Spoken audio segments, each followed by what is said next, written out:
Magandang gabi sa inyo mga tol. Kami nga pala ang Satin Podcast and welcome na naman sa panibagong S-Files for today. And bagong lahat yun, papakilala muna kami. Ako si Jay.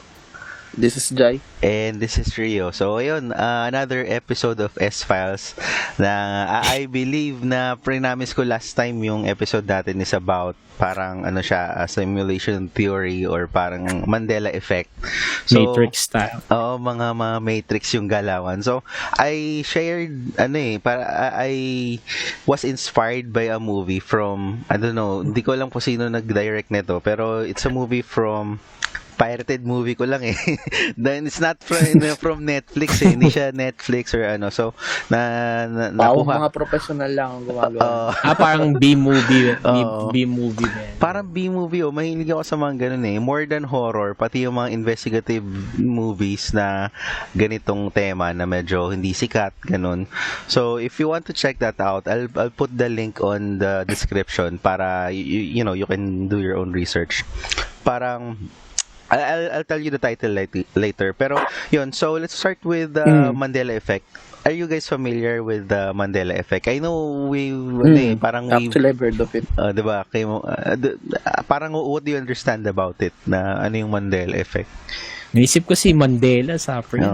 Yun nga yun. Actually, like there's two sets of things na, halimbawa, wala akong maisip ngayon eh. So, kunyari na lang ganito. Sa alala mo, Jemay, kumain ka, sa pagkakaalala mo, yung sineskwela, pinalabas ng 90s. Pero sa pagkakaalala ng iba, 80s siya pinalabas. Yung mga ganun details. May parang may time. Hindi time. Ay, hindi ba? Magkaiba lang yung pagkakaalala ng iba sa pagkakaalala mo. Parang ganun. Okay. Parang which is weird kasi most of the time I think magbibigyan siya ng justification towards the example kasi nag-gather ako ng examples. This is not the usual topic that I have kasi most of the time puro information lang from profile yung killers, 'di ba? Yung Black Plague or whatever. So puro facts lang siya pero ngayon medyo medyo more on quotes lang ng mga prominent people. So, yeah, tama dyan, yung Mandela Effect, para siyang at some point in time, in the past, we have something that we know for sure that happened, but it didn't. So, the Mandela Effect began when it first used by Fiona Broom. It's a website. The reason why it's called Mandela Effect is because if you think about Mandela, or at least if most of the people think about Mandela, he's a African president who died in prison. So, isip lagi ng tao, si Mandela, Si Nelson Mandela, patay na. Patay na, di ba? So, however, si Nelson Mandela didn't die in prison. Actually, 1980s pa lang, most of the people suspect or believes that he died in prison. Pero not until 2013, dun pa siya namatay. So, it's for some reason, merong notion yung mga tao na how would you think someone died in prison na buhay pa naman siya, diba? Parang it's puzzling or parang napaka-mysterious naman nung ganung event. Now, hindi lang isang event yun na nangyayari sa entire human history na parang meron tayong naaalala, oo nga no, hindi pala. So I'll try to cite examples. Dadagdagan ko lang to. Sige.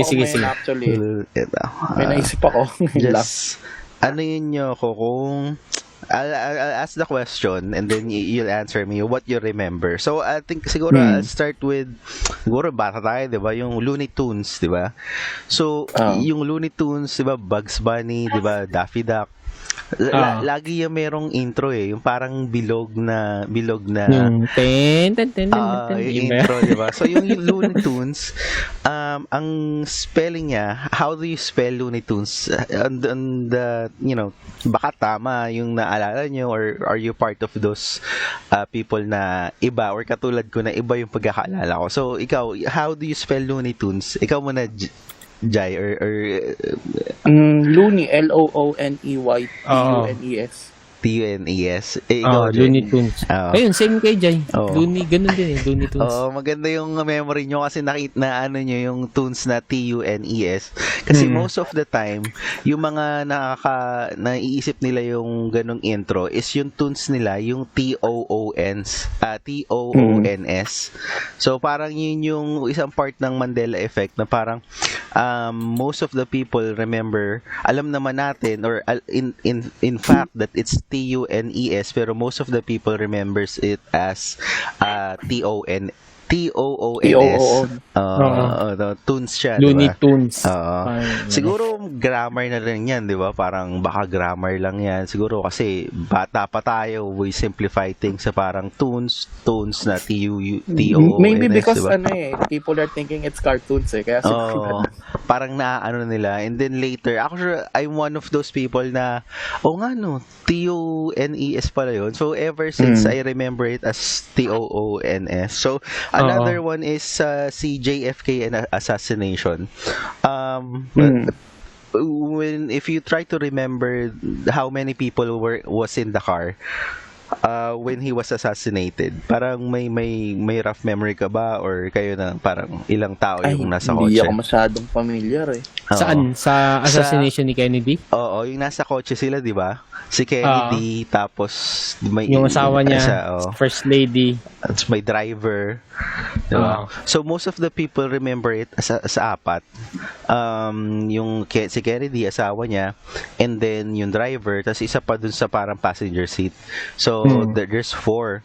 So actually that's wrong. Most talagang number of people on that specific car by that time he was assassinated was 6. So isipin mo, parang ako din nagulat nung try to google it, na parang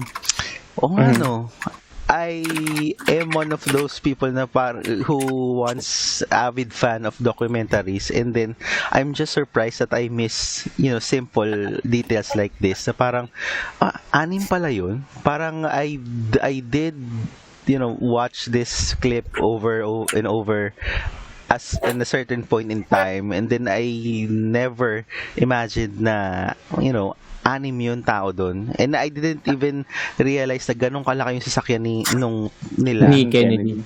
By that time to accommodate 6 people. So yun, then that's another one, yung JFK and assassination. And then most people believe that's 4, so apparently that's 6. So what happened in that time frame na talagang ang daming taong naniniwala na 4 lang? So binago ba yung history?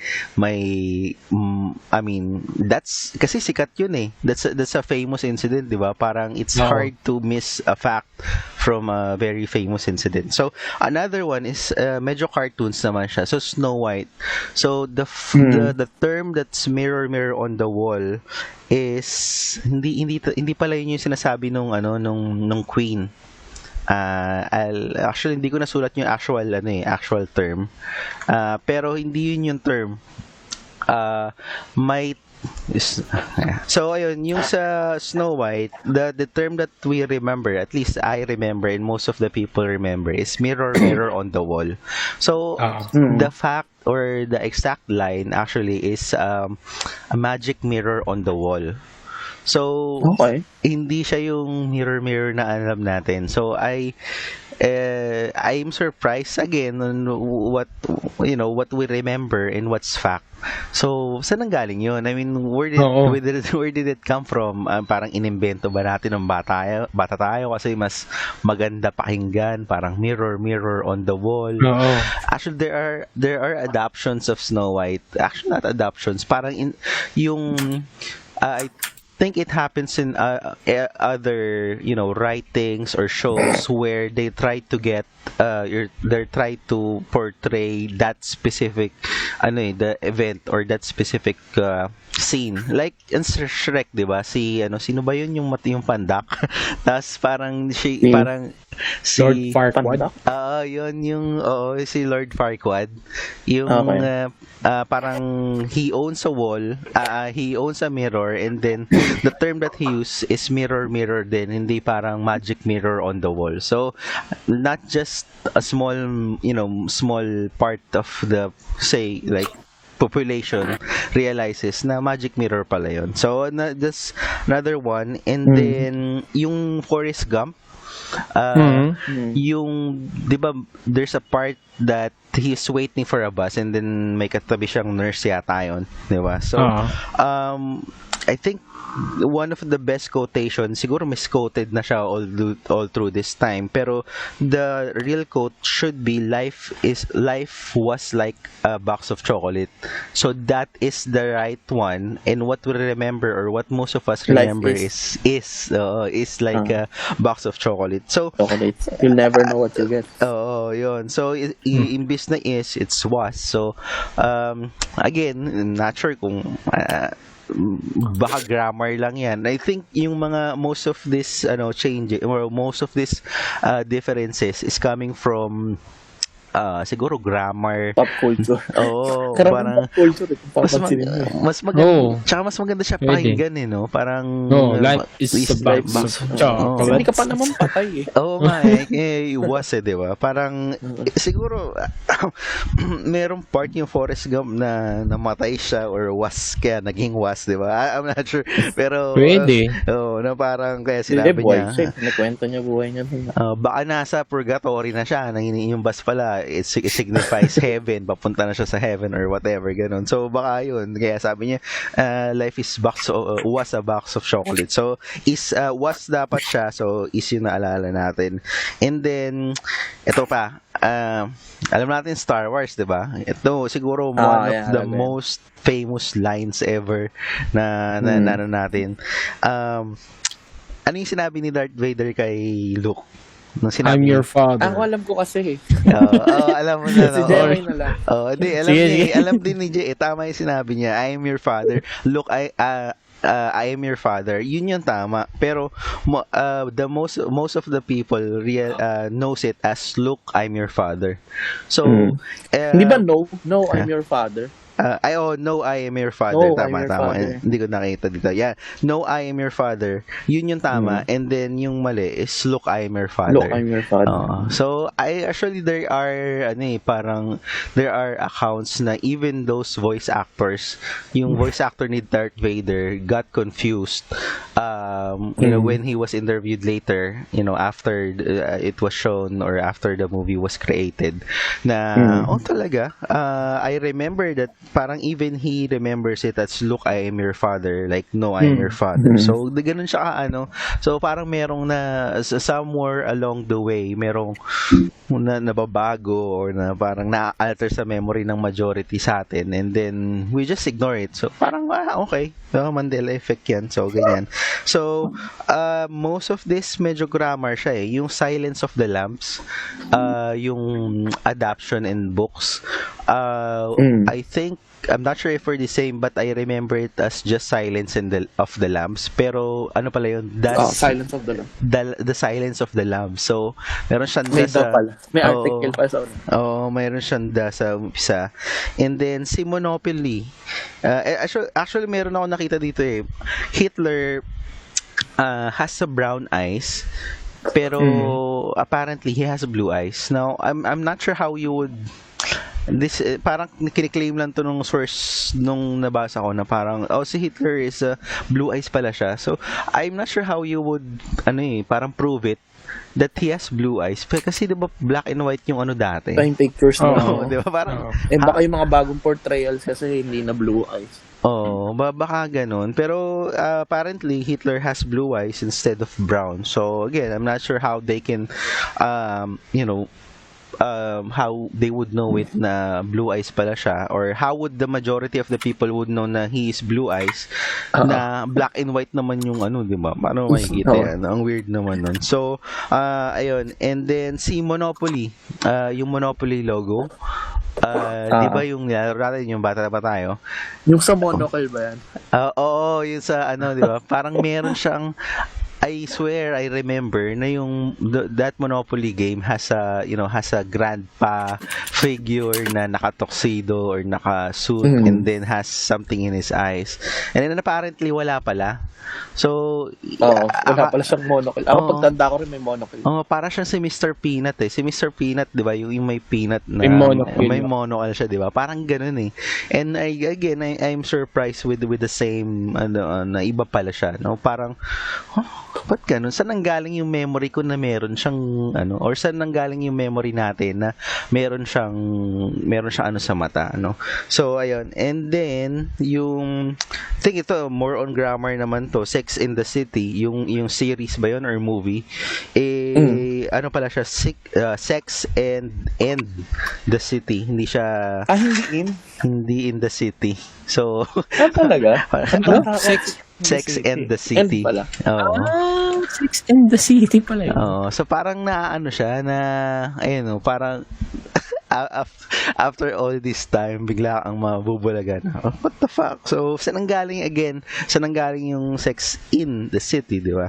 So, last to ko is yung kay Mona Lisa.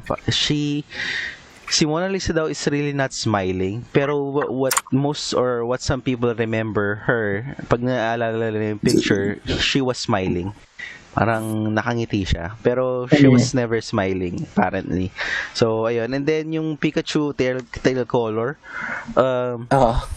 Ay, maitim sa dulo. Oo, may itim sa dulo. I remember din eh. Hindi ko alam kung siguro mayroong pag sobrang dami ng, di ba meron siyang counterpart eh, yung may kuryente na brown naman na Pikachu. Meron siyang counterpart. Raichu? Evolution niya yan. Oo, evolution niya. Yung Raichu ba merong yun? Baka Itim yung buntot ng Raichu ata. Ay, iba ba yun? So, iniisip ko yun na parang nag-fuse siya doon na sa utak natin na parang, ay, ito si Pikachu o ito si Raichu. Ay, hindi. Light yung color niya. Pero ayun, tama yun dyan yung sinabi mo, yung parang yung buntot ni Pikachu. Most of the people remember it as there's a black part there, pero wala talaga. So talaga yan, parang all throughout, all his tail or its tail is yellow. So yun, Mandela Effect. So parang sa akin napakasimpleng lang niya, di ba? Sa simpleng we might just blame our memories for it na baka mali lang yung intindi ko or bago ka pala mag-continue, may isa rin ako. Di ba yung kanta na We Are the Champions? Di ba yung ending, We Are the Champions? No time for losers. Because we are the champions. My friend. Tapos di ba lang natin of the world? Of the world ba? Pero mag-end yun sa We are the champions. Tapos wala na. Hindi na sinasabi yung the world. Oo. Ako naman, my friend, dinisip ko. Oo nga, no? We are... Para may ako dyan theory, pero tutusin mo okay, yun. So actually yun yung yung mga nakolekta kong Mandela Effect. So we'll go there yung sinabi mo sa theory. So I think ako if I'll wear my siguro tinfoil hat muna temporarily ngayon kasi this is far-fetched eh. Parang it's far from what we know eh. So I think some part of this is is because some part of our past is being rewritten. Parang ganon. So there's a lot of the reason why Mandela Effect is happening. It might be just because na talagang nakalimutan lang natin. We just forgot it. Or there's a very small possibility na there's a glitch in the matrix. Yung parang alam mo yung if you remember the term or the scene where Neo saw a cat na parang nag-deja vu ako. Tapos and then sabi ng Trinity, ito negative yan. Ibig sabihin may binabago, ganun, di ba? So, I want, at least a small part of me wants to believe that these are occurrences na some part is being rewritten and then yung mga binago are for yung mga nabago na or na-correct na is for those people who remember it correctly, and then yung mga mali parang hindi nila na-update dun sa mga dun sa mga nakalimot, parang ganun. So ayun, actually hindi lang tayo, I mean there's a lot of people who considers the theories or the what we call it is simulation theory. Si Neil deGrasse Tyson, he's one of those famous people who considers this, he doesn't believe in it 100% na talagang okay, sige, maniniwala ako diyan, pero he considers the existence of a simulation theory. So just to give an introduction to simulation theory. This is a theory that we're all manipulated by a say higher being. It's like we're on a game. Parang tayo yung characters, diba? If you're playing something, imagine mo tayo yun. So that's what simulation theory suggests, that we're just simulations na kinokontrol. We will eventually be shut down, that we're interacting with other simulation, or tayo lang yung totoo and then all the rest of the other people in our own world is simulation, diba? Sobrang weird niya, pero it can be that. Pero there are a lot of arguments about this theory, kasi imagine the computing power na kailangan mo para to simulate a world, diba? Na parang if you're, di ba Jay, your IT, di ba, parang makikita, ma-realize mo yung the requirement of a system to run very smooth, sabi nating ilang FPS ba yung maximum ngayon for yung frame rate para magmukhang real world siya. Siguro mga 144 pwede, or 60. 60 minimum, yes. 60 minimum, 'di ba? So parang ganun. You have a minimum requirement for games to run, and think of it, parang if we're simulations, parang sobrang laki ng nung requirements or system capacity para lang maran yung simulation natin. So mabalik ako doon kay Neil, na there's one of the videos that I watched from him, parang he discussed na it may be that this is possible, and then parang he followed up with the justification na siguro the reason why we have speed of light, or we cannot go or parang hindi natin ma-achieve yung speed of light, parang hindi tayo makapag-travel with that speed, is because yung next world or next part or next space na pupuntahan natin is hindi pa simulated. So parang naglo-load pa lang. Yun yung load time natin. So parang yun yung sinabi niya, baka nga ganun, no? Parang it may be possible that speed of light is unachievable kasi hindi pa na naglo-load ng yung next scene. Kaya hindi natin siya mapasa. I'm not sure if I'm making sense, kaya ang hirap niya explain pag hindi ikaw yung mismo. Alam ko naman yung speed of light kaya siya unachievable, kasi pag once na-reach mo yung speed of light, alam ko yung space, nag-bend. Oo. Hindi, nakalimutan ko yung tama. Di ba? Pero this parang yung sige, basta go. Sorry.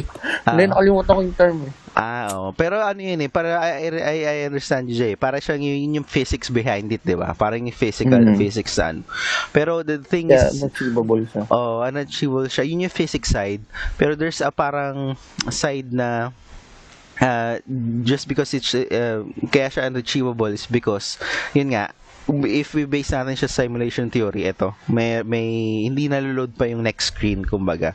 Pero I get what you mean. There's a parang more scientific explanation. It's just a minority of the people who thinks about na paano kung parang yun lang. Paano kung kaya natin hindi ma-achieve yun kasi hindi pa naglo-load yung next frame. Parang yun yung load time natin. Parang ganun.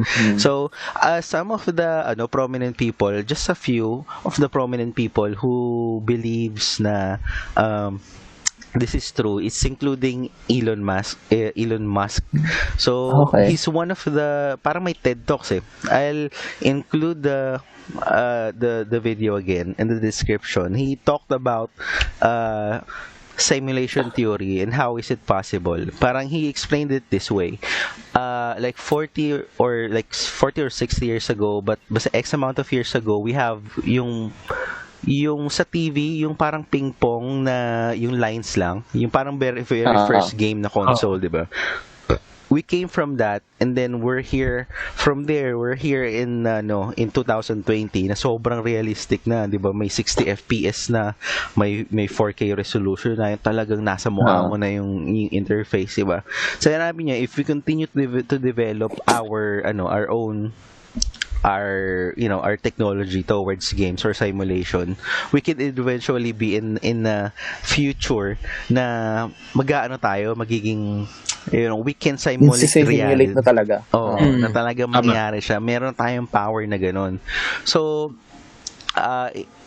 hindi naman basta-basta si Elon Musk, 'di ba? So parang you have to consider his point of view din. I mean, I don't think he'll be the richest person kung talagang, it's not something to think about, no. There are other, debates din. Yung mga theoretical physicists. Ewan ko, I'm just looking for information, parang how do I explain it, properly. And then nakita ko tong debate na string theory. Hindi, actually debate talaga siya for simulation theory, na parang gusto nila malaman kung magde-debate yung mga physicist or theoretical physicist, may philosopher pa, so apat sila, talagang kino-consider nila. I mean, I'm not that smart to comprehend all of the terms that they use, pero there are people talaga na parang this can be considered ganun. So ayun. And then there's just si Neil deGrasse Tyson, but those people consider that. And then I'm not sure if you remember this guy. You may have remembered him from his works na lang, yung parang nag-write ng Adjustment Bureau, ng Minority Report, ng Paycheck. Si Philip Dick. Yeah, Philip K. Dick. So eto, hindi naman sobrang early, no, pero he's one of the earliest people who considers simulation theory. Pero yung thinking niya sa simulation theory medyo iba eh. Kasi one of the kasi famous writer na there are books being adapted as a movie by that time around 1970s or 1980s. And then on one of the parang may press con yung mga writers, right? And then instead of discussing a book or a movie na nagawa niya, I mean, he doesn't make movies, yung books lang, yung books na sulat niya, he discussed about alternative realities, na parang those books na sinulat ko for the 27 years of my existence is a branch of reality na hindi ko napuntahan. Parang I'll quote him with his actual explanation, pero it's just a bit creepy and mysterious din, na this would be coming from an author na who writes reality well. Just for reference, The Man in the High Castle is one of his works, and what it is ito yung era na nanalo yung Japan and then Germany sa World War II. So, alternate reality niya. So, he believes strongly na itong realities na to are real, pero hindi tayo included doon. Parang ganon. Parang it manifests on his writing, but he believes that it's true. It's just not part of our reality. Parang merong iba. Parang ganon. So, I'll try to i-quote ko siya. Yeah. So such an impression is a clue that at some past time point a variable was changed, reprogrammed as it were, and that because of this an alternative world has branched off. So parang ganun, Okay. parang nanganak yung reality natin with the different one, which is yun yung reality natin ngayon, 'di ba? And then he's talking about other realities that may have happened, ganun. Pero it still exists. It's just that it just does not exist on our It's a lengthy interview, or it's a lengthy. Pero simulation pa rin ba yan? Tinisip Mm. ko kasi parang parallel worlds yung dinidescribe niya. Ayun nga eh.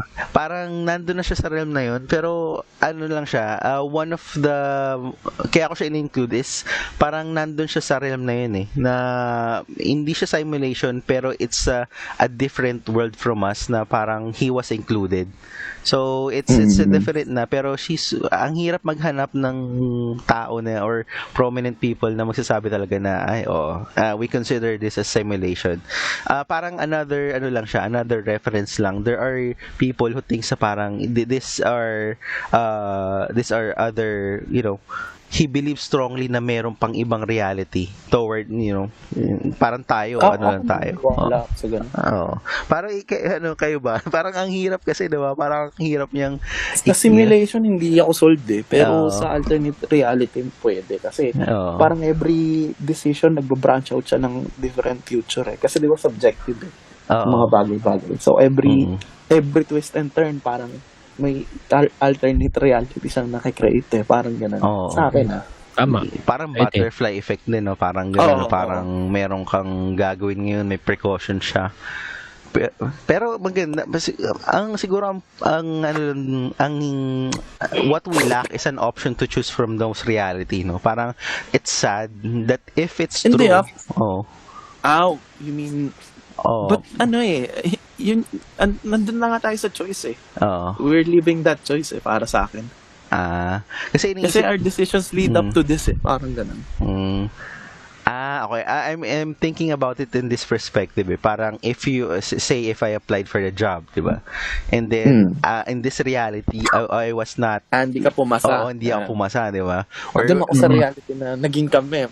Parang gano'n. So if we have like an alternative reality, I think what sucks is you cannot choose from it. I mean, we can choose from it, pero we are limited I mean, if we could choose our own realities, we may have a better life right now, di ba? Parang I'm not sure. Pero di ba, if we will choose our own reality. So, ayun, yung simulation theory na parang Matrix, there are some people na unfortunately na nag-drive na sa insanity towards this thinking. I'm not sure if this is there are incidents na tied up with this na medyo morbid siya, pero I'll tell you the incident of Joshua Cook. Medyo nahook siya doon sa nahook siya sa idea na maybe I'm just a simulation. And then he tested it.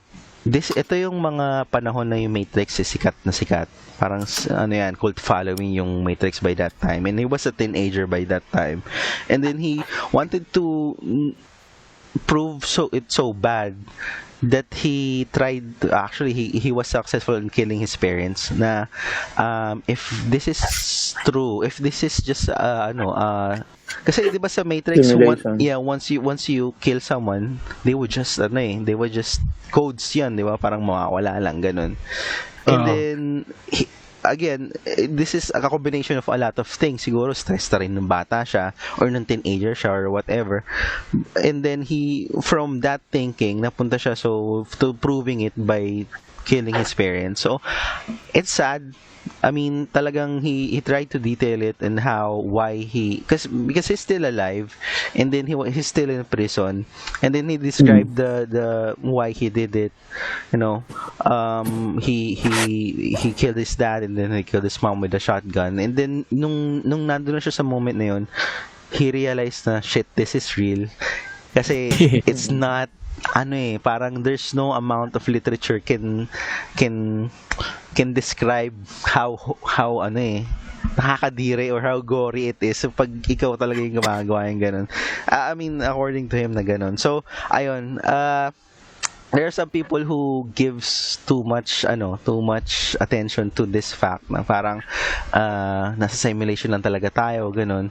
So merong kasi I just want to present this one na this is not directly this story is not made for simulation theory. It's just a possibility that those people who thinks or who really believes in simulation theory is right. Parang ganon. This is a work within of Plato. Meron siyang story before na tinatawag natin na allegory of cave. So allegory of cave. Parang cave, Okay. parang cave. Kuweba. Oo, kuweba. So yun yung allegory of cave. So according to this it's a story kasi. So according to this story, there are 4 people in the cave na trap sila doon. Wala silang access to on the outside world, ganun. Pero they are given a shadowy figure, parang yung I don't know how I would describe it. Para siyang yung puppet show, 'di ba? Para merong curtain and then merong mga shadow ng babae yan or anong creature. So they are projected these shadowy figures na kunyari aso, parang yung cutout sa paper, 'di ba? Yung parang itatapat mo siya sa ilaw tapos merong shadow yun. So they are presented with this figures sa wall na yun. So they don't really see, kunyari aso yan, 'di ba? Merong cutout na aso. They don't really see the dog, but they see the figure the figure sa wall. So are presented with this, pwedeng pwedeng dogs, pwedeng plants or whatever na makikita mo sa labas, but they don't really see the actual things. So these people, at least on the story, they talk about ito yung they talk about what they see, they're entertained by it, parang ito na talaga yung reality nila na ito yung actual objects nila besides anything inside the cave. Kasi cave lang yan, di ba? Puro bato lang yan. So, one of those people was able to get out the cave and then he saw the actual things na parang sabi niya, nakita niya lahat ng sun, ng moon, ng stars, ng dogs, ng plants, lahat. So, nakita niya na. And then, na-concern siya, naalala niya yung mga tropa yun sa cave. Sabi niya, babalikan ko to, explain ko sa kanila. And then this, surprisingly, in the story, those people in the cave didn't even consider his explanation na parang, sa labas merong yung ganito, yung actual na and then these people inside the cave, parang no, we don't believe you, and then in some point in the story, they threatened to kill him. So parang, parang moral of, parang yung story na,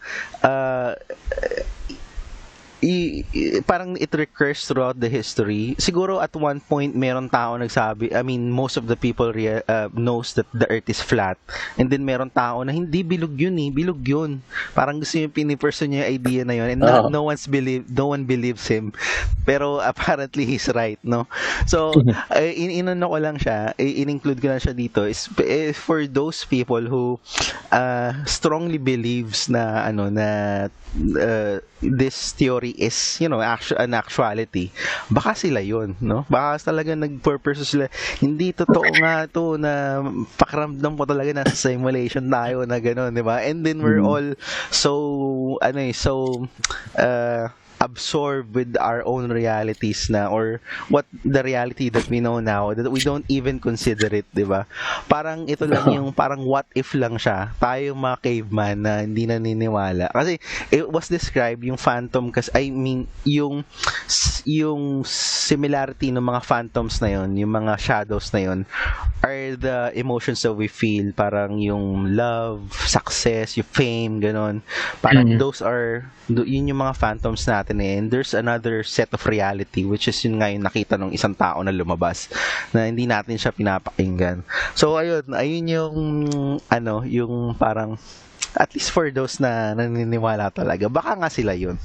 Ganon. So, gusto ko lang yung isipin na medyo, or it can be that tayo naman yung lumabas ng cave and then sila naman yung nasa cave though. So, it's a different perspective. Ganon. So, ikaw, Jay, sabi mo meron kang theory din, no, na about the simulation theory. Hindi, sa akin ito simple lang yung sa akin. Yung number 1 ko is illusion. Oo. Kasi parang yung sa simulation theory is minsan parang meron tayong some kind of illusion na inaano sa pinoproject sa utak natin. Or sometimes hallucinations na minsan parang nandito ka pero wala ka naman dito. Parang ganun. Tapos yun nga yung sinabi mo sa Looney Tunes. Isa pa yun. Meron pa yun.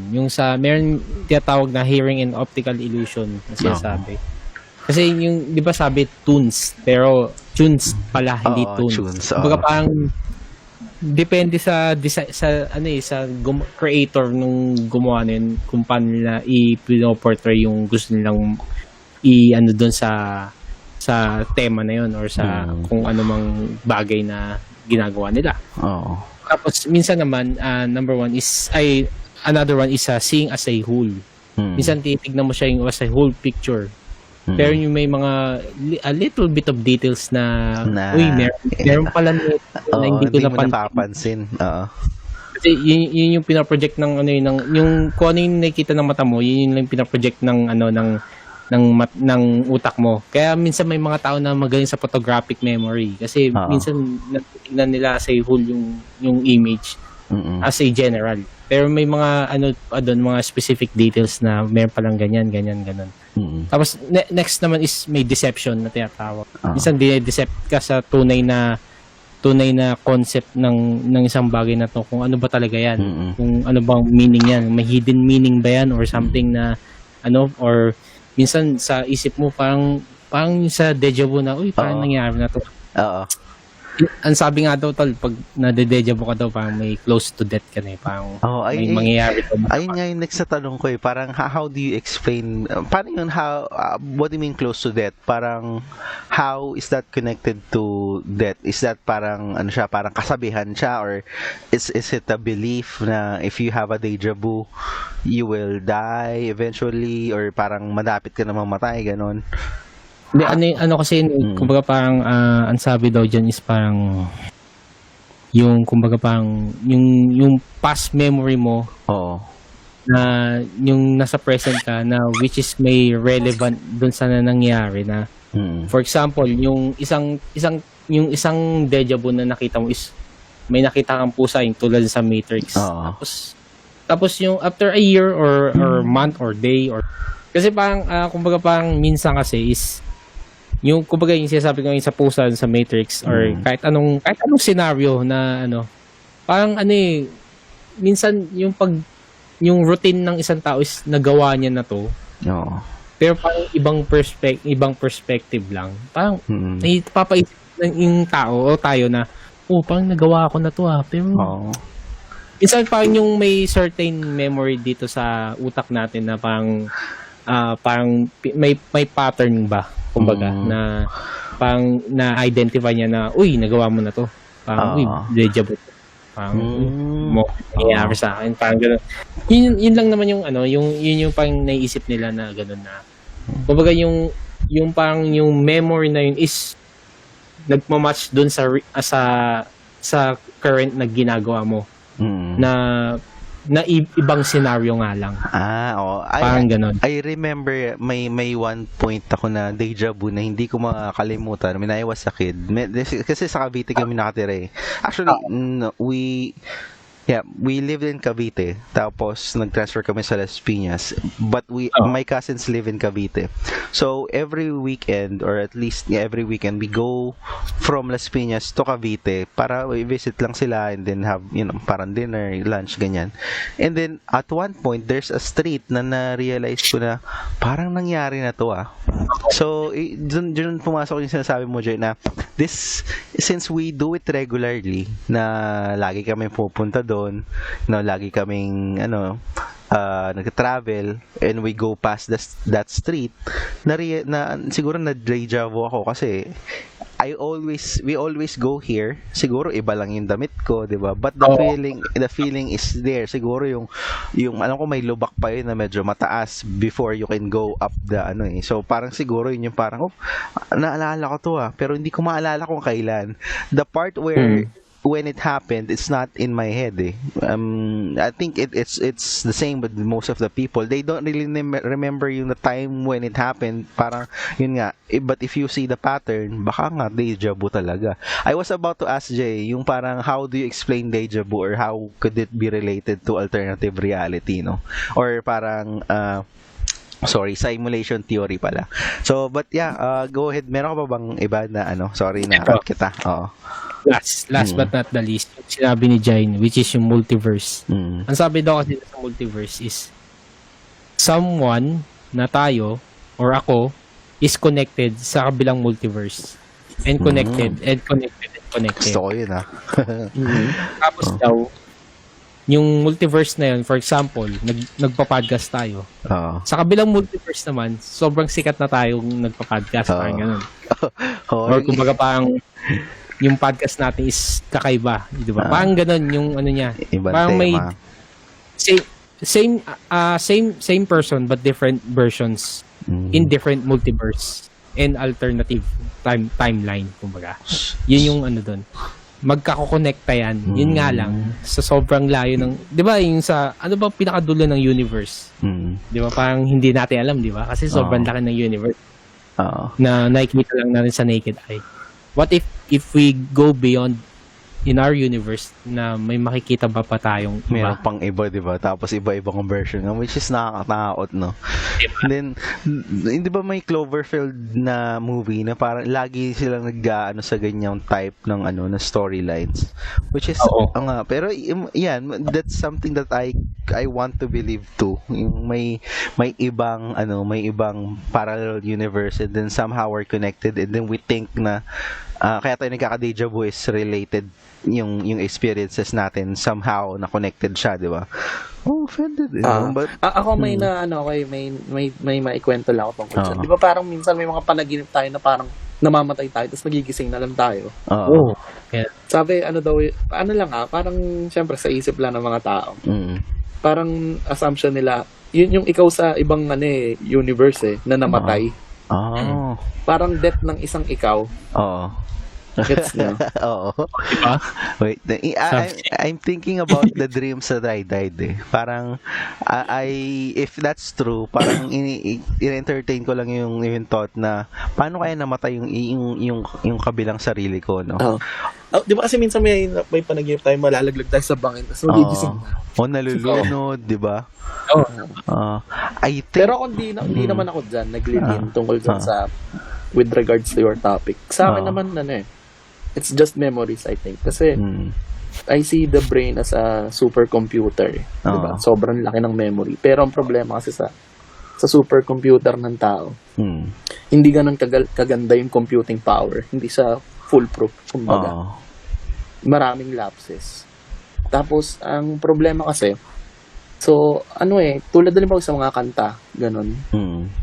Mali kinantay. Ganun. Tapos na-incorporate na sa isip mo yun. Tulad nung, di ba, parang yun ay maaalala mo. Tapos, like dun sa Looney Tunes and Looney Tunes, siguro na-incorporate mo yung cartoons. Kaya nasa isip yung tune. Kasi sa tune. Kasi tune nga naman is sound, di ba? So, it's more appropriate for it to be tune. Kasi, it makes sense, no, na tunes. Tsaka isa sa tunes na T-U-N-E-S. And then, kasi, it's easy how to forge memories, diba? Parang, we have different way of perceiving things, Para kasing, kunyari may kwento si Jack. Tapos kinuwento niya sa akin. Kakapasa ko ng kakapasa. Nag-iiba na yung version. Wow. Yung parang yung game natin before, di ba? Parang may pass the message and then yun yung challenge. You have to keep the message right, di ba? Until the end, di ba? But it changes. Nagbabago. Kasi it's how we receive it. Kung paano i-process ng utak natin. Ang problema, hindi magkakapares ng capacity yung pag-process ng ating isip. May dagdag bawas talaga. Hindi nawawala. Pero So, yun. just to ask you guys din, no, parang if we can imagine that this is simulation, is this a balanced simulation, yung reality natin na meron ngayon, is this a good Hindi. simulation or no, in your Hindi, point of putang ina. view? Napakapangit nila mag-simulate. Oo nga, no, parang I wanted to ask that question kasi parang may ano din ako dyan, parang if this is a simulated world, di ba? Why would you simulate an imperfect world where you can simulate naman a better world, di ba? Parang siguro yan one of the arguments that that agrees na wala talagang alternative or wala talagang simulation kasi when you create a game, you create a game for a better world, 'di ba? Parang kailangan maganda yung ganito, merong quest, may ganyan, side quest, may main quest and shit. And then why would you create something na some people are really unfortunate, may disasters, di ba? I mean, may Sims naman, di ba? May Sims, meron talagang mga disaster doon. Siguro yun yung mga final bosses natin. Pero, yeah, if you think about it, would you create a simulation like this? It's a pretty boring simulation. Oo. It's just people going on through their lives. Normal simulation, why not a world like, let's say, Game of Thrones, or a world like Harry Potter with magic and stuff? There are diba? there are conversations na narinig ko or napanood ko with that na parang bakit ganito, 'di ba? Ba't ang boring? The theory goes na those who's creating our simulations is way past this age, na sobrang advanced nila, it's almost post-apocalyptic na, so whatever that's running, it's not available in the future anymore. So hindi na accessible sa kanila yung ganitong hangin, ganitong freedom, ganitong yung love siguro, or your whatever yung human experience sa time nila, but they have a technology to simulate this world na parang they can go back or live here, or siguro tayo yun, we're not sure, di ba? Parang pero yun yung argument nila is the reason why this is what consider natin na ito yung simulation, bakit ito lang, siguro kasi wala na to sa future, hindi na siya belong sa future, wala na tayong freedom and shit, wala nang clean air, ganun, siguro paso na yung mundo, ganun, nasa ilalim ng tayo ng lupa, ganun. So but it's a good it's a good, there's an infinite possibilities when you're just thinking about it, no? Parang the boundary is your creativity, parang siguro lang yan na ganun. Pero ayun, it's a good again, I'll always say this, parang good conversation to have yung mga ganito na parang medyo far off naman sa reality, kasi we came from di ba yung mga historical facts before, yung Tacman, yung USSR, di ba? And then dun sa folklores na talagang part ng history ng Pilipinas, not ng Philippines, but yun, the world, di ba? And then we come to this na parang medyo theory lang siya. It's not something that you can live by. It's just something to think about. Siguro pag nasa bus ka, di ba? Tapos nakita mo, parang naano mo na to. That's deja vu. That's So, ayun. Actually, ayun na yung episode ko ngayon. And yan, sana nagsusunod nyo. Again, I'll try my best to put all of the yung link sa description, kasi sobrang haba ng mga discussions na nakita ko, and sobrang interesting niya, at least for me. I think you guys will enjoy it as well, na siguro pag pag may idle time ko, pakinggan mo lang, and then it's a good listen. Ayun, so yun, anything pa guys before natin na-end yung episode? Do you have any takeaways ba? Takeaways ba? I think it's good. Good na. Salamat. So ayun, thank you sa mga nakikinig pa rin until today, and please like our page in Facebook and Spotify for more episodes. Ayan, thank you. Have a good night. Bye-bye. Ayun.